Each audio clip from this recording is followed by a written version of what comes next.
bienvenue pour cette conférence présentée par, je vais m'éloigner, présentée par Talker.ai. Donc on se retrouve pour discuter des callbots et des chatbots et de savoir s'ils sont capables de disrupter les centres de contact. Donc je vais rapidement vous présenter les intervenants de la conférence. Donc moi, enchantée, c'est Stéphanie Bousseau.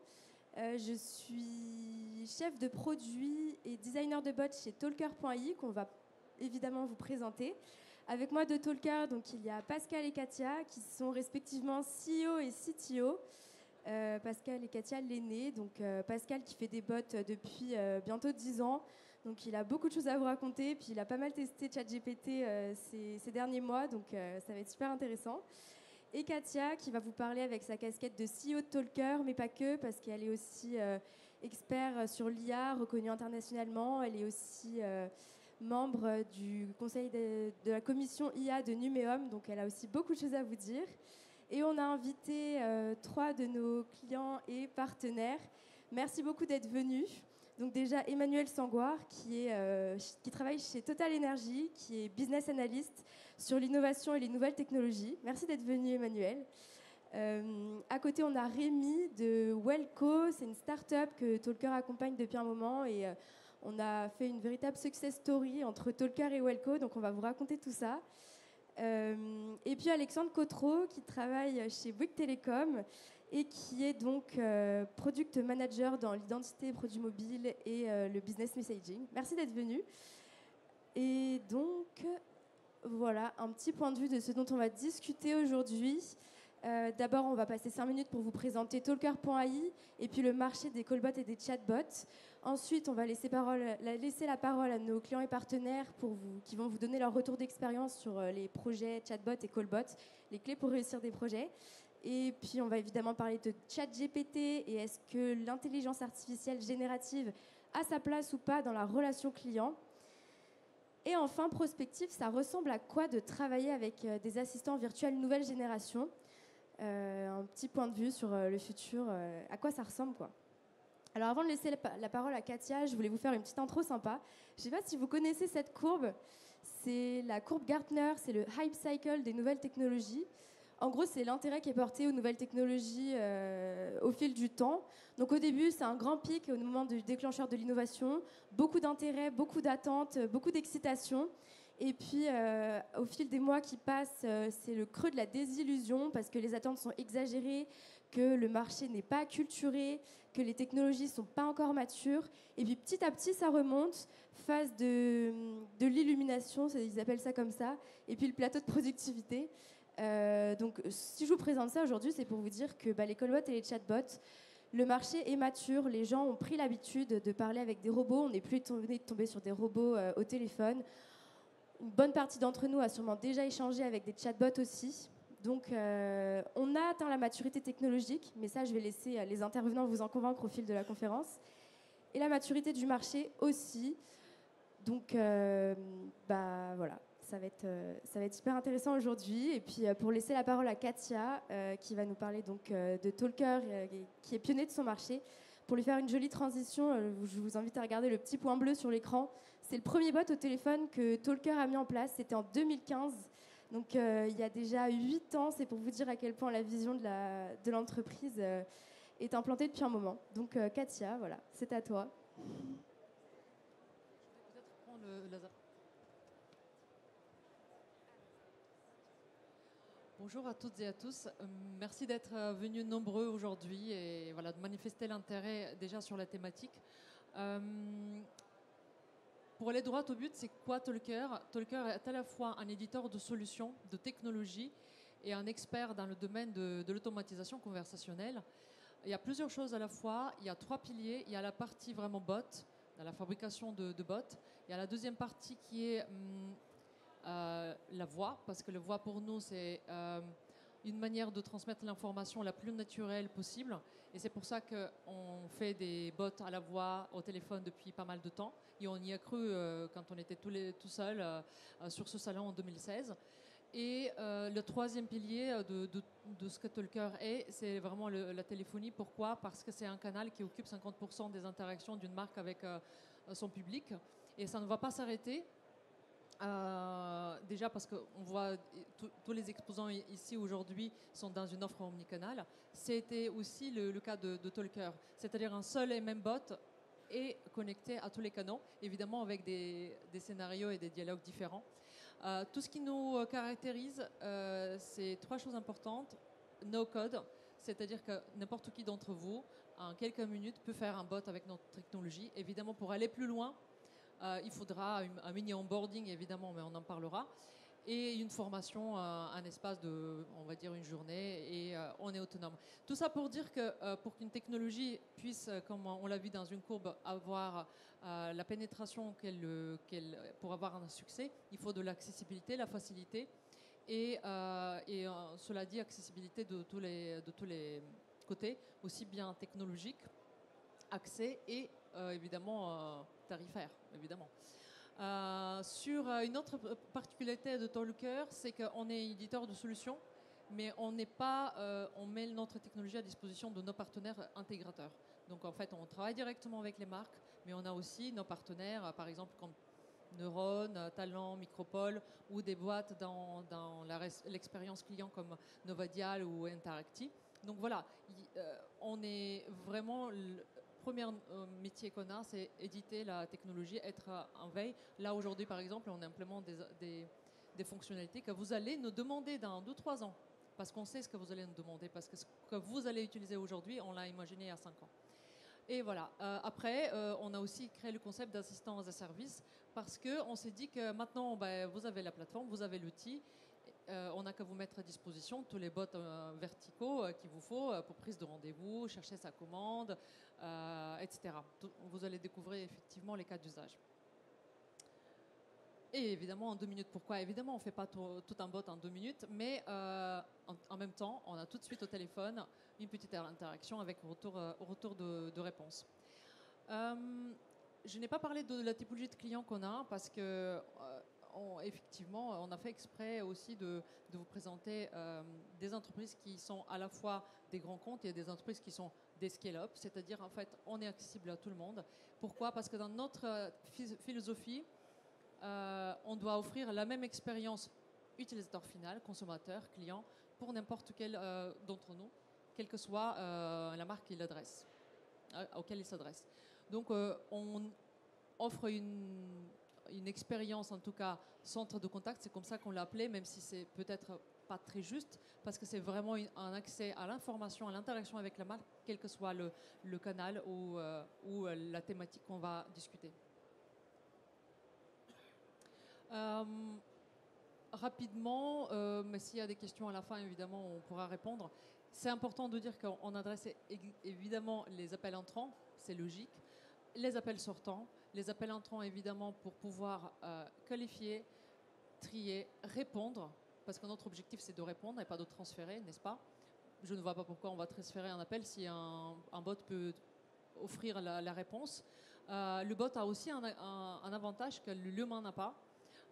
Et on en parle rarement. Il est connecté à absolument tous les outils qu'il souhaite. Donc, en millisecondes, il peut vous sortir une information.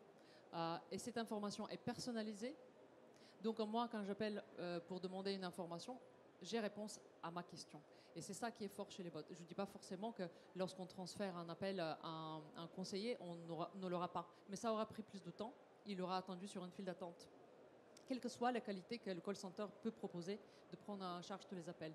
Et un robot, il y a un autre aspect quand même, il est accessible 24/7 et samedi, dimanche, vous pouvez faire ce que vous voulez quand vous êtes libre et vous n'attendez pas les horaires d'ouverture.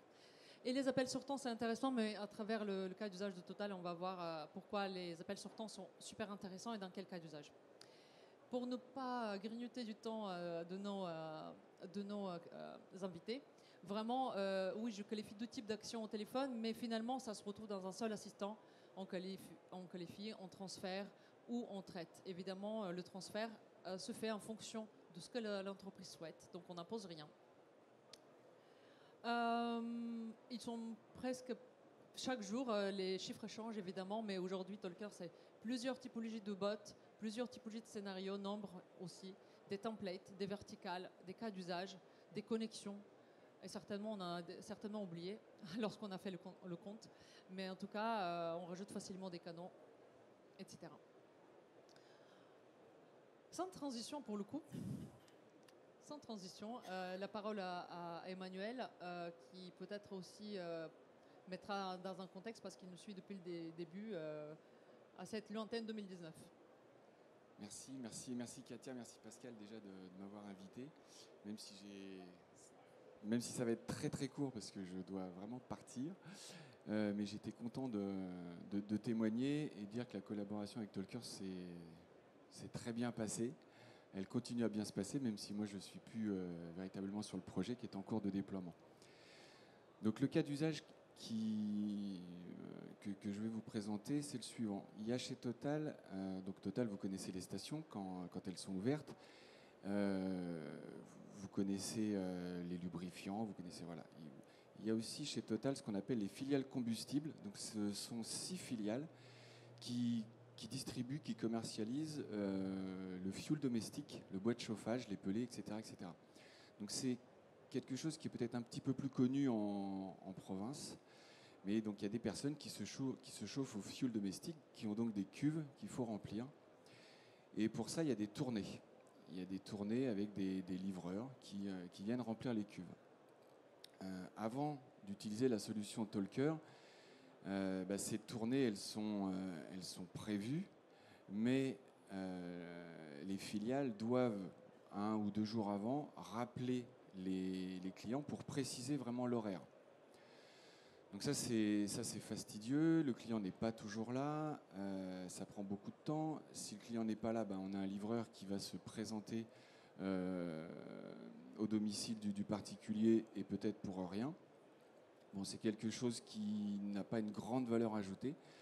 Donc c'est quelque chose qu'on a décidé de confier à un robot, à un callbot. Donc aujourd'hui, on a un callbot. Alors il y a 6 filiales combustibles. Aujourd'hui, le déploiement est en cours. Il est en place, je regarde Pascal et Katia, je crois qu'il est en place sur une filiale et il va se déployer sur les 5 autres. Donc c'est un bot qui prend les fichiers, les rendez-vous et appelle un par un tous les clients. Donc c'est à peu près 50 clients par jour pour leur confirmer, leur demander à quelle heure le particulier sera là, à quelle heure il souhaite que la livraison se fasse. Ah, il y aura un audio. Alors bon, j'aurais bien voulu rester même pour la suite. Les échanges sur ChatGPT m'auraient passionné, les autres témoignages aussi, mais bon, tant pis. Donc comment ça se passe? Donc s'il y a l'audio, vous allez voir que le callbot, il est vraiment très très naturel. Alors je ne sais pas si, je me souviens plus si vous avez ajouté les quintes de tout aléatoires. Non, bon, mais en tout cas, quand on parle avec la solution Talker, on est très très loin du message sans vie, taper 1, taper 2, etc. On a quelque chose de très très naturel. Donc là, le bot, il va appeler les 50 clients. De mémoire, il va en toper 80%. Alors, il va en toper directement 80%, il va tomber à 10% sur des répondeurs et il y a 10% qui ne va pas du tout avoir. Mais bon, au final, on va quand même sécuriser les tournées et limiter les... Alors, ce n'est pas les no-show, je ne sais pas comment on appelle ça, les livraisons sans personne, ce qui n'est juste pas possible.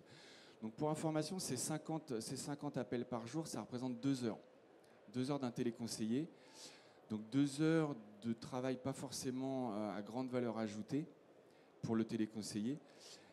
Et ça, c'est assez important comme message parce que au début, on a commencé par un POC, quand on a expliqué à des téléconseillers qu'ils allaient être aidés d'un callbot, la première réaction, c'est « Ah là là, c'est un robot qui va nous piquer notre boulot ». Alors, il y a eu beaucoup d'accompagnement côté business. Alors moi, je suis côté IT, mais je sais que côté business, il y a eu énormément d'accompagnement pour expliquer que non, le bot ne va pas vous remplacer. Le bot va vous permettre d'avoir plus de temps pour faire les tâches à plus forte valeur ajoutée. Et je crois, pour en avoir discuté avec le business il y a quelques jours, qu'aujourd'hui, les téléconseillers sont juste ravis de cette aide. Ça leur permet de se consacrer plutôt sur de la vente, voilà, là où ils sont vraiment attendus. Côté client, les retours sont également très très bons. Je crois, sans rien dévoiler, que les clients sont... Alors, je ne vais pas faire de clichés, mais si quand même. La population... aujourd'hui qui se chauffe au fioul, Donc c'est beaucoup en province, c'est une population peut-être un petit peu âgée. Donc c'est une population qui n'est pas forcément très très à l'aise avec les outils digitaux. Donc tout ce qui est SMS, tout ce qui est écrit sur un petit device, c'est pas simple. Donc la voix, c'est quand même beaucoup plus simple pour eux. Et d'avoir une solution qui a un langage naturel, ça les met en confiance. Et si j'ai bien compris, ça les amène même des fois à poser des questions, c'est-à-dire à faire que le bot sorte du simple cadre de prise de rendez-vous. Et ça, la solution Talker le permet, puisqu'il peut y avoir un véritable échange. Est-ce que j'ai oublié une information ? Ouais, une petite question. C'est quoi l'avantage pour le client final, en fait ? Parce que vous, ça vous économise du temps, mais est-ce qu'il y a un avantage pour le client final ? J'ai envie de dire que l'avantage pour le client final, c'est d'être livré. C'est-à-dire que le premier message de la filiale, c'est « vous serez livré le 28 mars ». Alors, je sais qu'il y a plein d'opérateurs qui, vous serez livré entre 8 et 18 heures. Donc, l'intérêt pour le client, il est d'avoir un créneau un tout petit peu plus fin que ça, voire même très fin, puisque c'est une vraie prise de rendez-vous. Okay. Et je crois que les relances, elles se font vers 18 heures. C'est quelque chose qui ne serait pas possible. Alors, ça, c'est ce que Katia en parlait. Donc là, on n'est pas sur du 24/7, on ne va pas appeler les gens la nuit quand même, mais on peut quand même les appeler un petit peu plus tard, un petit peu en dehors des heures. Exactement. On met l'audio alors pour montrer. Donc en fait, ça dure même pas 1 minute, donc ça prend vraiment pas beaucoup de temps à la personne qu'on appelle. Total Énergie, bonsoir. Alors attendez, je sais pas si je peux régler le volume. Voilà. On va garder nos tympans. Total Énergie, bonsoir. Qui êtes-vous ? Je vous appelle à propos de votre prochaine livraison. Je suis Proxybot, l'assistant vocal de Total Énergie. L'appel est susceptible d'être enregistré dans le cadre de l'amélioration de notre système. Concernant votre livraison de fuel ordinaire prévue jeudi matin, notre chauffeur viendra entre 9h10 et 11h30, c'est bien noté pour vous ? D'accord. D'accord, merci. Je vous remercie de votre confirmation, merci de votre confiance, au revoir. Au revoir. Je voulais juste rajouter quelque chose pour bien insister sur le fait que le bot se présente comme un bot, donc il n'y a pas de tromperie. 2, la personne dit merci et au revoir. Donc évidemment c'est quelqu'un de très poli, mais ça montre quand même que l'illusion elle est là, elle est plutôt bien faite. Ouais, tout à fait. Bah merci. Merci Emmanuel. On te libère, je crois que tu devais filer. Merci d'être venu, c'est super. Et donc on va passer à notre prochain cas d'usage, Welco. Donc Rémi.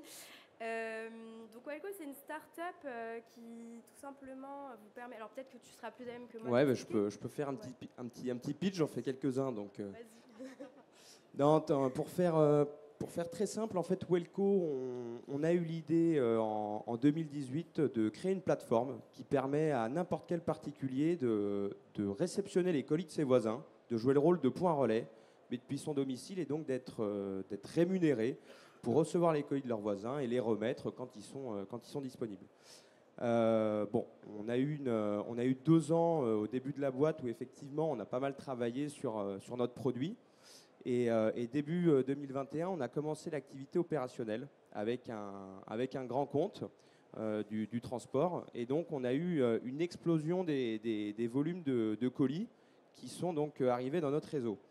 Donc, il faut bien comprendre que nous, on s'adresse finalement à 2 typologies de particuliers. On a les particuliers qui sont membres de notre plateforme. Donc, d'une certaine manière, c'est notre communauté qui fait aujourd'hui que notre business fonctionne, puisqu'ils reçoivent des colis. Et ces personnes-là, elles utilisent donc une application mobile qui leur permet de scanner les colis, d'avoir un inventaire du nombre de colis qu'ils ont chez eux, de leur cagnotte aussi qu'ils peuvent verser sur leur compte. Donc voilà, première typologie d'utilisateur. Et effectivement, on s'adresse quand même également au client final qui, lui, va prendre rendez-vous avec notre voisin pour venir chercher son colis. Donc début 2021, pour la petite histoire, c'était la fin donc, de la 2e période du Covid. Et il y avait encore des commerces qui étaient fermés, ce qui fait que les réseaux traditionnels de points relais, ils se retrouvaient avec 50% des magasins fermés. Donc on a eu des grands comptes qui nous ont dit, bon, votre idée avec les voisins, on va la tester. Par contre, attendez-vous à avoir beaucoup de volume. Et très rapidement, effectivement, on ne s'attendait pas à ça, on a eu énormément de volume. Et donc, qui dit énormément de volume de colis, dit qu'à un moment donné, on avait des personnes qui nous contactaient pour comprendre comment ça fonctionnait. On a des personnes qui voulaient s'inscrire et des personnes qui rencontraient des problèmes avec notre application, ce qui était normal puisqu'on en était encore au début de l'aventure. Nous, à ce stade-là de la société, pour être honnête, on ne s'attendait pas véritablement à avoir autant de colis. Et d'ailleurs, on n'avait pas forcément budgétisé le fait de recruter énormément d'agents sur le support pour pouvoir répondre à tous les appels. Je pense que c'est sûrement le destin. On fait un salon et donc je rencontre Tolker qui me dit mais pas besoin de beaucoup plus embaucher. Je pense qu'à mon avis, on peut déjà faire un premier tri sur les appels que vous recevez et finalement, on pourrait automatiser d'une certaine manière l'explication de l'application parce que la plupart des personnes qui nous contactent, elles ont l'impression que c'est un bug, mais nous, ce n'est pas un bug. C'est juste que c'est une mauvaise manip et donc il suffit juste de leur expliquer la manip. Donc quand nous, finalement, c'est une personne humaine qui va délivrer ce conseil, il n'y a pas énormément de valeur ajoutée parce que c'est quelque chose qu'on retrouve dans le guide de notre application, qu'on retrouve sur notre site, etc. Et donc c'est potentiellement quelque chose qu'on peut automatiser et confier à un robot pour effectivement réexpliquer la marche à suivre pour scanner un colis ou le remettre, etc. Et donc, je pense que Tolker a très rapidement compris qu'on était dans une situation où nous, fallait qu'on aille vite parce qu'on avait les transporteurs qui ne nous lâchaient pas et qui continuaient à nous envoyer beaucoup de volume. Et nous, c'était quand même un petit peu la survie de notre start-up qui était en jeu parce que si on n'était pas capable à un moment donné de pouvoir absorber les volumes qu'on nous confiait, je pense qu'on aurait eu des clients qui nous auraient assez rapidement tourné le dos. Et si nos membres n'avaient pas de réponse à leurs questions sur comment utiliser notre application, pareil, on aurait eu beaucoup moins de membres et donc on aurait potentiellement plus autant de voisins disponibles pour recevoir les colis. Donc ce qui s'est passé, c'est qu'on a mis en place un bot dans un temps assez record parce que Tolker a assez dit qu'on était quand même un peu dans une situation d'urgence. Qui plus est, ni moi ni mes associés, on est des spécialistes du support, donc on a bien été content d'être accompagnés. Et dès qu'on a mis le bot, on s'est rendu compte qu'on a réussi en fait très rapidement. Je crois que, Pascal, tu me diras, mais de mémoire, c'est, je pense en 3 ou 4 mois, on traitait quasiment 85% des appels qu'on recevait et auxquels on répondait habituellement. Donc c'était, du coup, on a très rapidement saisi l'enjeu pour nous de travailler avec ce genre de technologie. Et d'ailleurs, on a pu aller un petit peu plus loin avec Tolker par la suite, puisqu'on a mis, on avait évidemment le même problème sur la partie écrit. On recevait beaucoup de messages, beaucoup de mails, etc. Et donc c'est pareil, on a pu mettre un bot sur notre plateforme, sur notre site vitrine, ce qui nous permet quand même de traiter également pas mal de réponses en valeur. Donc c'est assez intéressant, puisqu'au final, on n'a pas énormément recruté sur le poste de support. On s'est vraiment concentré sur le bot. Et finalement, aujourd'hui, on arrive à traiter des énormes... en 2 ans, on va bientôt passer le cap du million de colis. Et on a une équipe support qui est composée de 2 équivalents plein temps, plus le bot. Donc, c'est vraiment quelque chose qui nous sert, quoi. J'ai sûrement oublié plein de choses parce que... Ouais, alors, effectivement, je ne l'ai pas dit, sur la partie tickets, c'est pareil, ça nous a divisé donc, les tickets par 2. Alors, il y a effectivement le bot, mais on a travaillé, nous aussi, sur tout ce qui va être la partie assistance en libre service. Donc, laisser quelque chose d'un peu plus complet qu'une FAQ. C'est vraiment une base, un centre d'aide, une base d'aide sur laquelle on essaye donc de répondre à toutes les situations, finalement, que nos utilisateurs peuvent rencontrer. Voilà. Et peut-être pour compléter, la particularité de votre bot aussi, c'est que vous avez un seul bot qui est capable de répondre et au téléphone et au format web. Oui, tout à fait. En fait, il y a un seul bot qui, effectivement, est entraîné à la fois pour répondre. Donc, en fait, ce qui, je pense, est très intéressant, c'est que pourquoi ça ne nous a pas pris beaucoup de temps de déployer la version web, c'est qu'en fait, la version web s'inspire grandement de la version téléphonie. Et ce qui fait qu'à partir du moment où on a construit une première architecture de bot et qu'on a commencé par du mobile ou par du web, finalement déployer l'autre produit est pas trop complexe si on cherche évidemment à en faire la même utilisation. Si on veut en faire une utilisation qui est tout autre, c'est pas pareil, mais nous, c'était notre but, c'était d'en faire la même utilisation. Donc ça a pu aller très très vite. Oui, c'est le but de la plateforme Talker, c'est que quand on a fait un bot sur un canal, c'est super facile de le mettre sur un autre canal. C'est le même bot en fait, on n'a pas besoin d'en faire 2, 3 différents. Alors je peux mettre peut-être le petit audio qu'on a prévu sur Welco.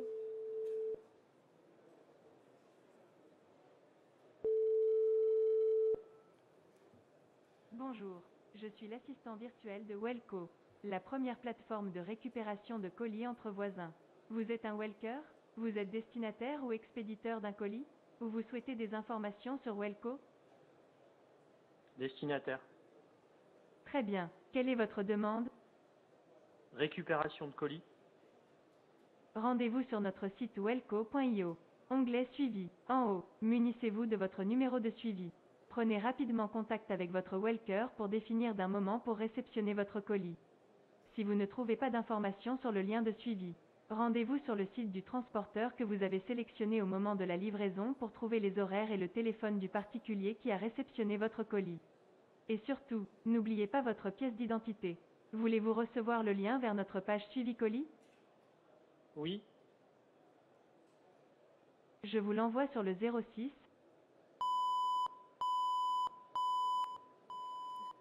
Oui. L'envoi par SMS vient d'être effectué. Souhaitez-vous faire une nouvelle demande? Si oui, Non. je vous écoute. Non. Je vous remercie pour votre appel et vous souhaite une agréable journée. J'ai coupé.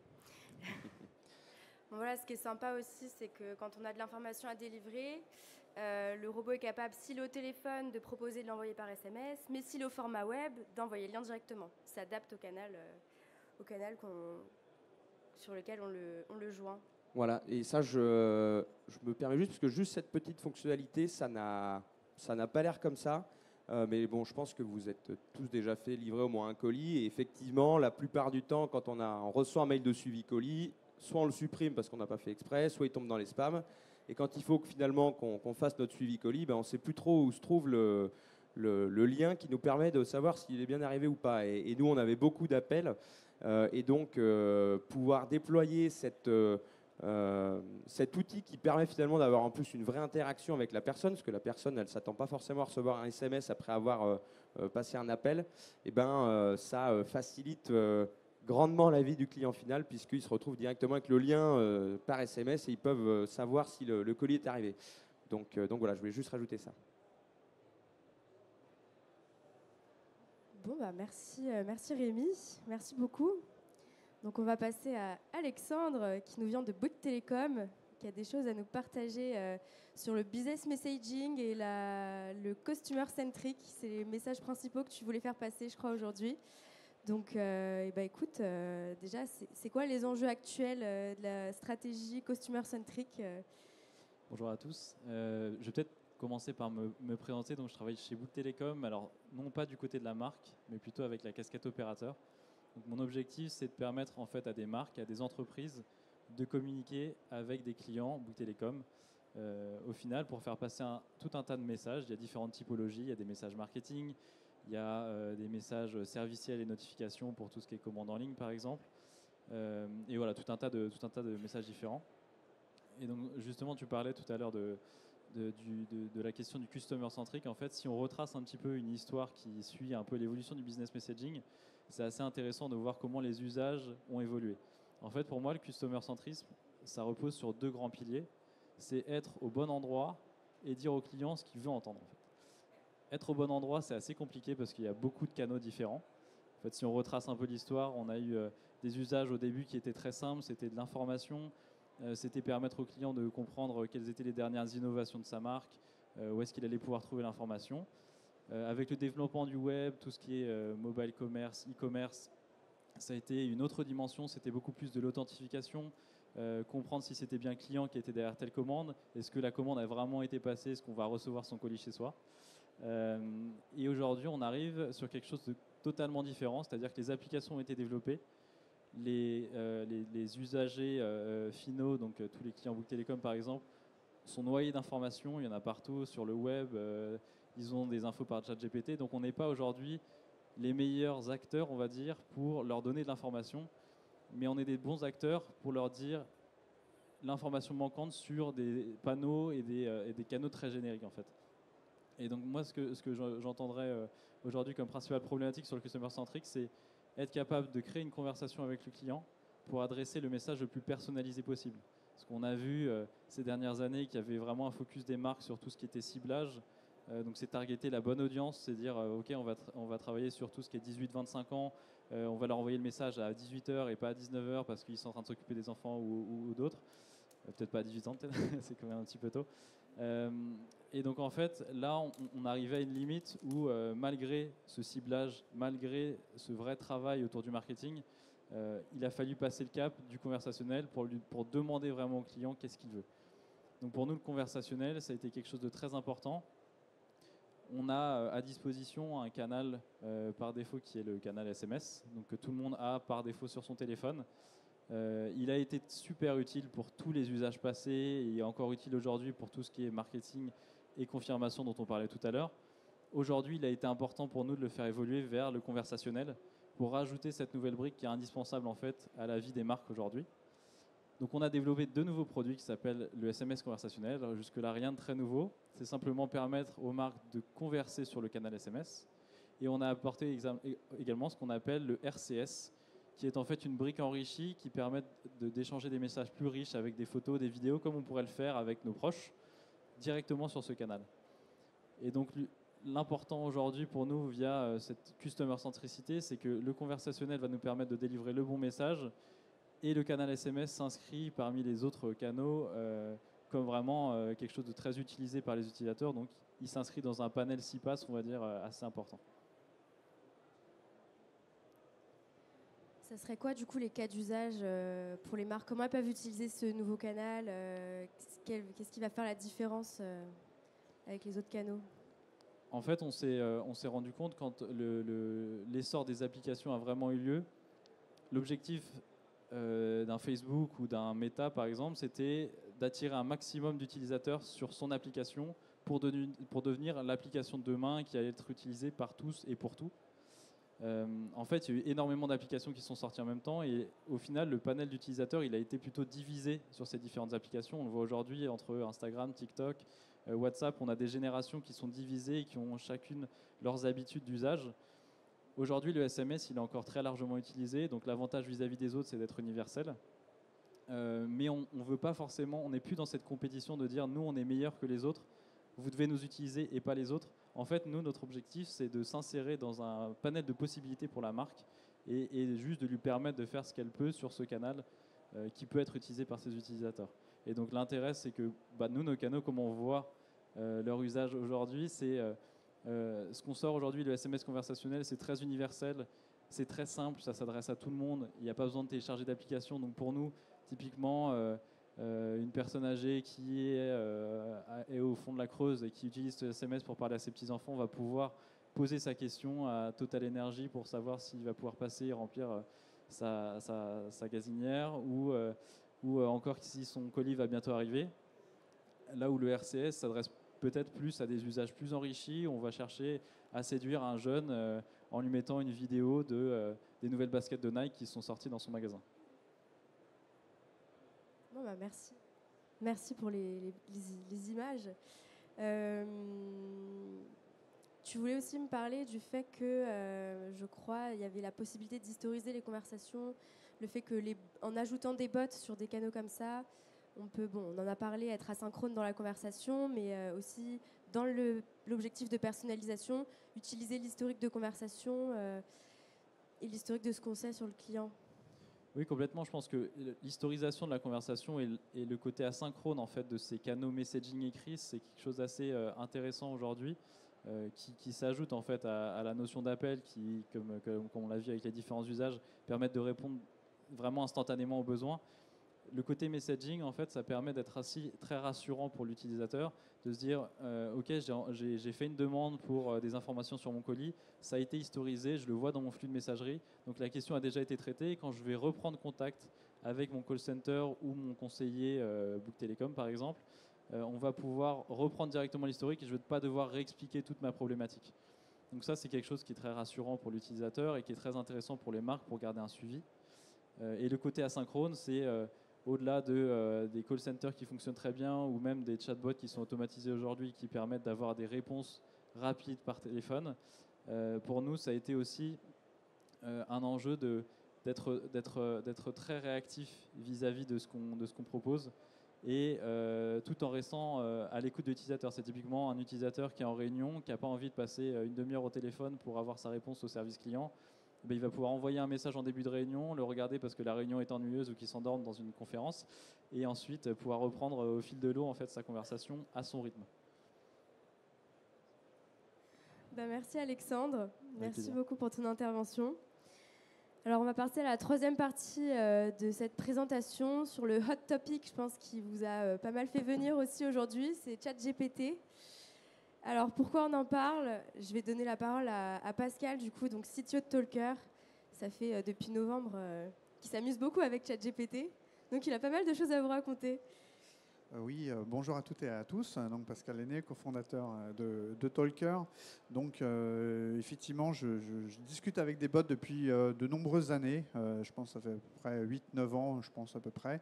Effectivement, vous connaissez tous ici GPT depuis plusieurs mois. Vous avez dû commencer à le tester, etc. Nous, effectivement, on a pris très rapidement les API et on les a mises en place puisque les anciennes versions n'étaient pas suffisamment intéressantes pour pouvoir avoir une discussion avec un assistant virtuel. Donc, comme vous le savez, en fait, on a eu très vite la courbe d'intégration est très rapide. L'usage, il y a beaucoup d'usages qui sont possibles aujourd'hui, mais il y a aussi, comme on va le voir, il y a quand même beaucoup de limites. Et aujourd'hui, on est là pour parler des opportunités, mais aussi des limites qu'on a tout de suite pu voir. Donc, on est tous d'accord en interne et autour de nous, en fait, dans nos confrères, en fait, c'est qu'il y a des énormes opportunités sur du gain de temps. On peut pas imaginer un gain de temps aussi exponentiel, puisqu'en fait, chaque jour, en fait, on peut augmenter notre temps de productivité en améliorant la qualité des prompts. Les prompts, c'est la méthode qui permet d'avoir une réponse de GPT qui est de très bonne qualité. Donc, quand vous posez une phrase à GPT, une phrase qui fait une ligne de longueur, vous avez une réponse qui est, on va dire, assez moyenne. Mais quand vous commencez à faire des prompts, c'est-à-dire des phrases qui sont entre 6 lignes, 7 lignes, voire 8 lignes de texte pour expliquer exactement ce que vous voulez faire avec GPT, dans ce cas-là, vous avez une réponse qui est extrêmement poussée dans tous les sens. Donc là, à partir de là, si vous imaginez que vous connectez tout ça avec des API et vous intégrez ces informations dans Talker, ça vous démultiplie les possibilités pour faire des actions et donc d'aller très très vite. Ça, c'est un point qui est important, mais par contre, il y a un point qui est essentiel, c'est que toutes les données, je pense que vous le savez plus ou moins, mais elles partent toutes aux États-Unis. Donc, au niveau des données personnelles, il n'est pas possible de pouvoir utiliser GPT en production. Et aujourd'hui, au niveau de Talker, nous n'utilisons pas GPT en production. C'est-à-dire que nous l'utilisons uniquement pour des tests, pour faire des augmentations de contenu qui sont vraiment très pratiques. Et donc là, on gagne vraiment un temps qui est inouï. Donc quelqu'un qui arrive et qui n'a pas de base de connaissances aujourd'hui, on est capable de lui mettre une base de connaissances à la volée sans avoir un effort considérable à fournir, autant pour les questions et autant pour les réponses, puisqu'après, les personnes vont pouvoir réenrichir leur base de connaissances. Mais ensuite, en fait, on ne va pas utiliser GPT pour l'interroger directement. C'est que là, on va utiliser toute la logique de Talker pour pouvoir donner des réponses aux personnes en fonction justement des données personnelles qui sont présentes. Donc, comme vous pouvez le voir, en fait, les coûts aussi de GPT sont pour l'instant très faibles. On imagine très bien qu'ils vont faire sûrement en façon Netflix, c'est augmenter les coûts au fur et à mesure du temps. Donc, il faut aussi être prudent par rapport à ce genre d'informations. Et en fait, en utilisant ce genre de technologie, en fait, la France deviendrait, et beaucoup de pays deviendraient extrêmement dépendants.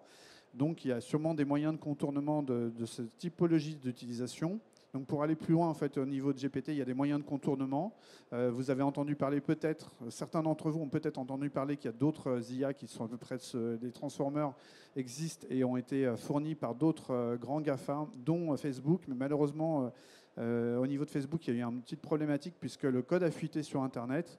Et donc, on a récupéré, nous, le code pour voir la puissance du code fourni par Facebook au niveau de l'AMA.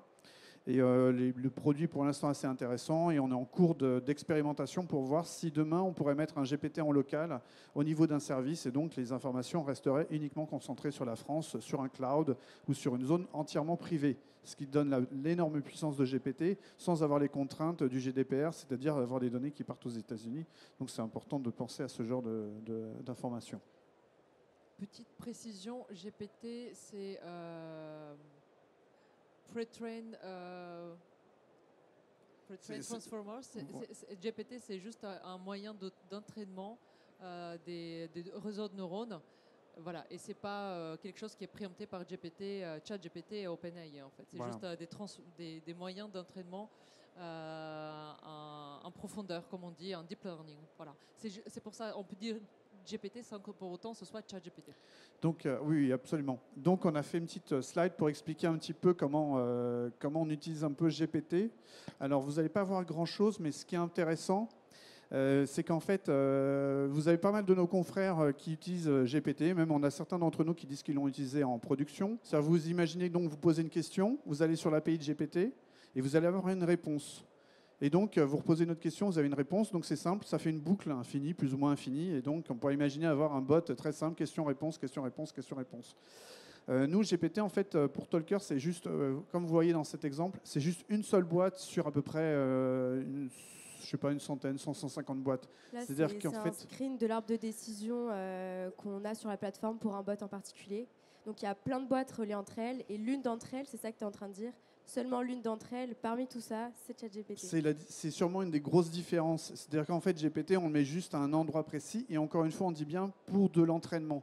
C'est-à-dire qu'en fait, aujourd'hui, vous avez donc des personnes qui vont mettre des prompts. Mais nous, on a eu donc la logique de dire, l'objectif, c'est de générer des prompts et de les envoyer à GPT et d'envoyer des prompts dynamiques pour que GPT puisse adapter ses réponses en fonction des prompts dans une même conversation. Et c'est là toute la puissance de Talker qui se met en place, parce que pour avoir cette logique-là, forcément, il faut avoir des autres formes d'IA, d'autres formes d'information, et pouvoir les faire tourner, avoir un temps de latence qui est minimum, puisqu'en fait, on le fait aussi forcément au téléphone. Et donc, l'objectif d'avoir différentes typologies de technologies permet d'avoir une approche hyper hybride. Et aujourd'hui, c'est ça qui permet cette accélération assez forte sur le marché.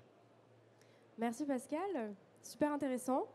Peut-être pour finir, avant de nous laisser un petit peu de temps pour des questions, ouais c'est ça, une petite slide sur la prospective pour 2-3 minutes pour Katia. Donc Katia, ça ressemble à quoi de travailler avec un assistant virtuel nouvelle génération ? Bon, je propose je donne ma réponse et peut-être chacun formule aussi sa vision, ou en tout cas. Mais ce qu'on voulait vous dire aujourd'hui, c'est qu'effectivement, on est arrivé à un stade où on s'est dit qu'on ne va pas vous dire quels sont les avantages, parce que sinon, je vous envoie quand même un slide avec 15 raisons d'avoir un chat ou un callbot. Ça fait des années qu'on a dépassé ce stade, mais c'est plus pour vous dire quelle est l'étape d'après. Pour nous, c'est vraiment la proactivité et la partie screenless. S'il faut retenir aujourd'hui quelque chose d'ici, c'est quoi ? C'est les assistants virtuels vont être de plus en plus sans écran. Donc c'est pour ça qu'on parle de la voix et c'est pour ça qu'on est prêt à la voix depuis très longtemps. Quel que soit le canal, à téléphone, à la maison, demain il y aura d'autres devices. Oui, parfait. Et sur la partie proactivité,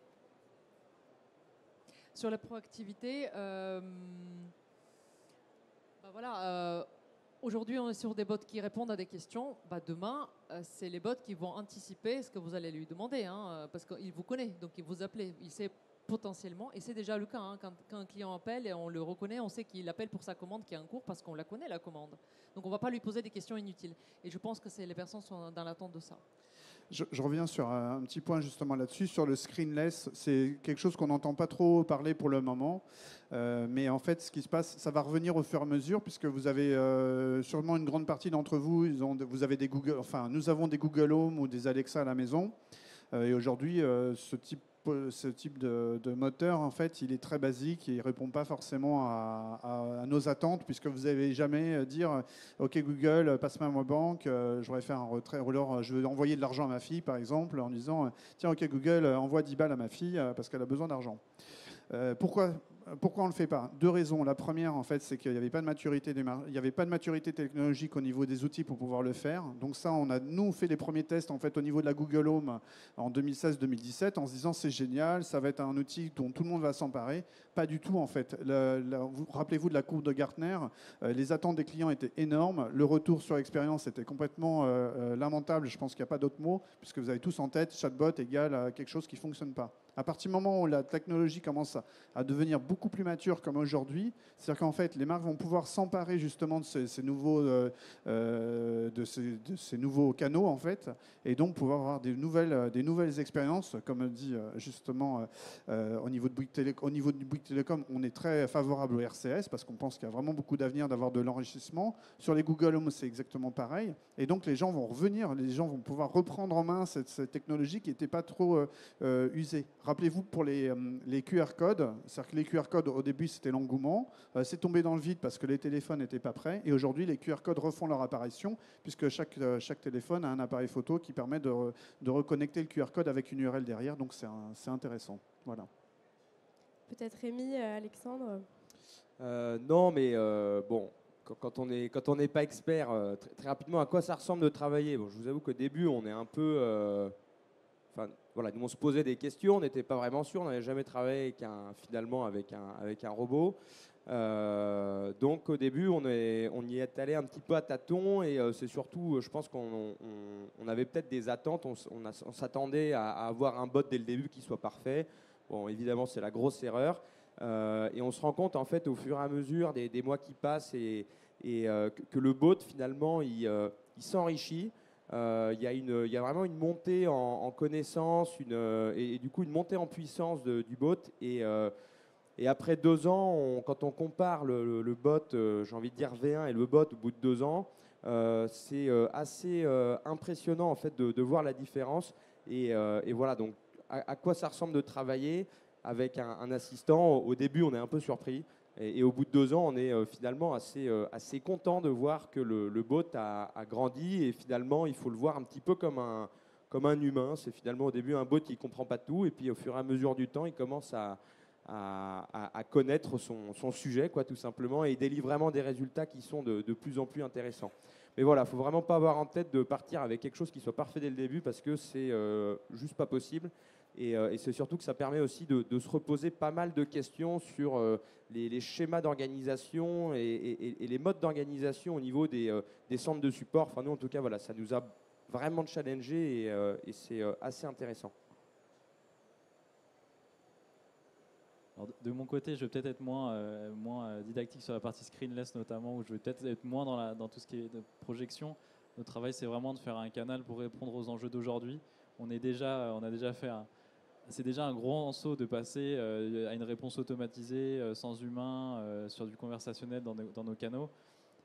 Aujourd'hui, on entend beaucoup parler de GPT. Ce sera très certainement quelque chose qu'on ouvrira dans le futur sur nos canaux, mais rien n'est certain. Mais vraiment, aujourd'hui, déjà, il y a un gros travail de sensibilisation, d'évangélisation du conversationnel automatisé auprès de nos clients, tout en respectant aussi la limite entre l'automatique et l'humain, qui, nous, on le ressent et quand même reste encore dans les mœurs aujourd'hui. Et être capable d'avoir un fallback sur un conseiller client par la suite, c'est très rassurant pour nos clients. Donc c'est une question, je pense, de génération et d'évolution technologique. Merci à vous deux. Merci, on va passer à la session questions-réponses, parce que je suppose que vous avez plein de questions. Merci. Oui, une question sur la partie multilingue. Est-ce que, comment c'est géré dans votre produit? Oui, bien sûr. Alors, toutes les langues, donc multilingues, très facile. On déploie sur une langue, on copie-coller et c'est bon.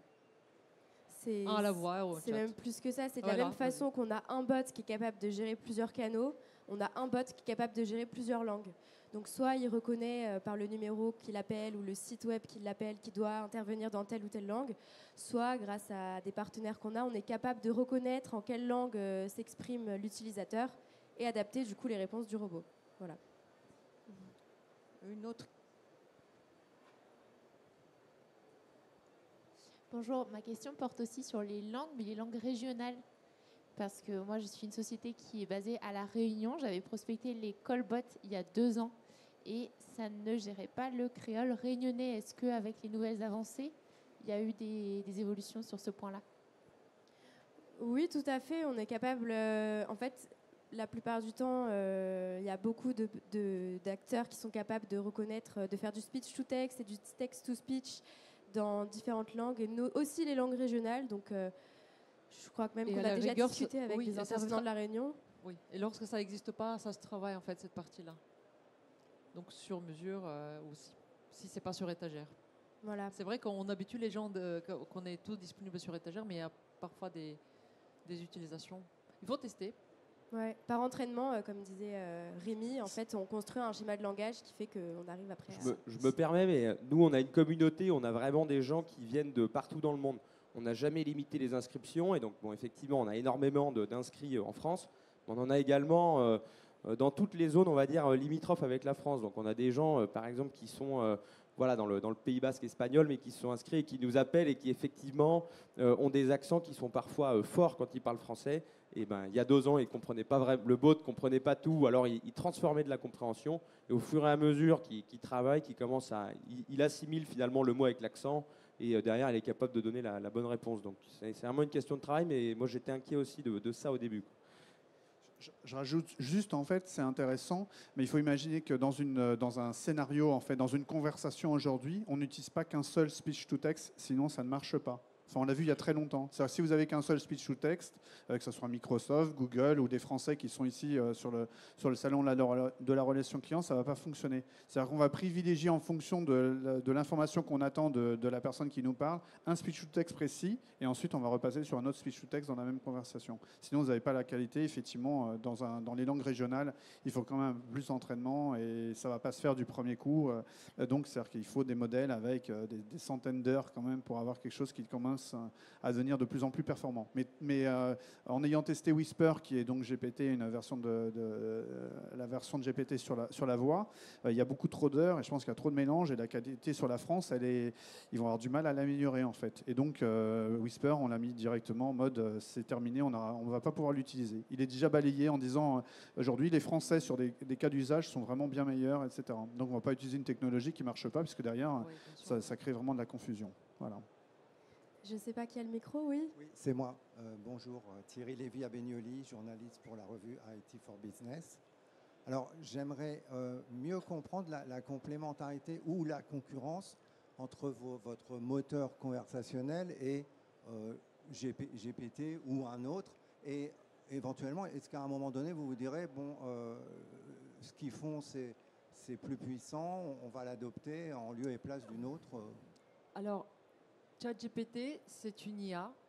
Elle répond à des questions. Ou le moteur GPT qui est derrière. Oui, oui, bien sûr.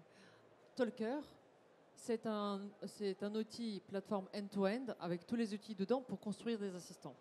Avec ChatGPT, vous ne pouvez pas construire un assistant pour votre entreprise. Et encore une fois, parce que pour construire un assistant, pour aller rapidement, il n'y a pas que de l'IA. L'IA, je ne sais pas, un pourcentage, il faut choquer les gens ou pas? Je pense qu'il y en a 20%. Sur la prise de rendez-vous, on ne peut pas faire du GPT avec de la prise de rendez-vous, ça ne fonctionne pas. On a essayé, je me suis dit, tiens, je demande à GPT de prendre un rendez-vous, il ne comprend pas. Enfin, il comprend une partie, mais quand on va commencer à augmenter le cas d'usage et des gens vont l'appeler et vont poser des questions de manière différente, il ne va pas comprendre. Et donc, c'est là la problématique. Si je dis à quelqu'un, quand est-ce que vous voulez prendre un rendez-vous, dans quel jour vous voulez prendre un rendez-vous, vous avez des gens qui vont répondre dans 10 minutes. Donc, si je dis ça à GPT, GPT va me dire 10 minutes, je ne sais pas exactement, il peut partir dans une autre direction. Et en plus, il y a autre chose, c'est que là, on imagine que la voix a été bien transcrite, mais si la voix est mal transcrite, eh bien, vous avez encore une mauvaise information qui est transcrite à GPT, il ne va rien comprendre. C'est que le fameux, par exemple, c'est ce qu'on disait il y a 2 ans sur le salon, l'histoire du Samira, pour ceux qui étaient là à l'époque. Bonjour, est-ce que vous êtes d'accord sur le fait que je vienne demain matin à 8h? La personne dit Samira. Et donc, on avait utilisé une IA qui nous a dit Samira, c'est un prénom. Et donc, le Samira, c'est un prénom. Désolé, je n'ai pas compris votre réponse. Et donc, tous ces entraînements, forcément, aujourd'hui, ils n'existent plus, parce qu'on les a vraiment, ils sont complètement intégrés dans le système. Mais c'est vrai qu'il y a tout cet enrichissement. C'est complémentaire. Et c'est ce que Pascal expliquait dans la slide ChatGPT, c'est qu'il y a des utilisations qu'on peut en faire. mais ça ne fera jamais un assistant virtuel pour une entreprise. Et surtout, demain, les entreprises peuvent se saisir de ChatGPT pour augmenter leur assistance, qu'est-ce qu'on fait, mais pas mettre ChatGPT en face de leurs consommateurs. Une dernière question? Non. Bah, merci beaucoup pour cette conférence.